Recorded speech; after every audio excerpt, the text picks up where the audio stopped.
Hello and happy middle of the week. My name is Michael Leeserman here with the Trial Guide's tip of the day this Wednesday, October 2nd, 2024. Our tip today comes from the book The Elements of Trial by Rick Friedman and Bill Cummings. What you do not want to do in closing argument is repeat the testimony of all the witnesses which the jurors have just heard. This will bore, insult, and frustrate them. You will want to talk about some of the testimony, but put it in a new context, the context of the reasons you are entitled to win. Yeah, I hesitate to tell people, don't do this. You don't want to do this. Rick, Bill are absolutely right here. You don't want to do that. If you want to win, you don't want to get up and repeat all the testimony that everyone's just heard at trial.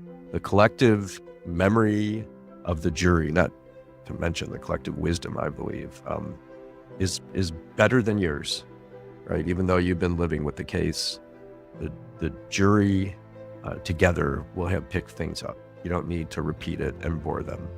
Their closing can be so much more powerful than that.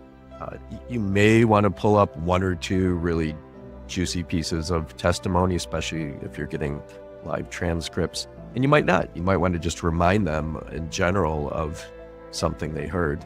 You might not even want to talk about the testimony at all. I use closing for damages.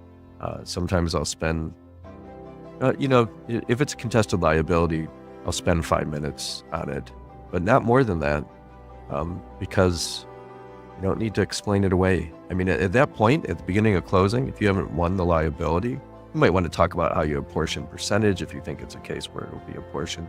If you haven't won liability by that point, going through and repeating the testimony isn't going to do it for you. Let's take a deep breath together and just be grateful to be alive this Wednesday. May the work that we do today help to reduce suffering in the world. May it help to repair the world. May we fiercely and compassionately advocate for our clients. May we understand that we can do both, be fierce and compassionate. May our actions today exemplify the law, exemplify the profession of lawyering at its highest ideals of truth and honor and integrity. I'm going to ring a bell 3 times now. As you hear these chimes, let them take you into a meditation practice, a prayer practice, or just let the sounds wash over you and remind you, it's Wednesday, wake up, go out, do good things, and have fun while you're doing it.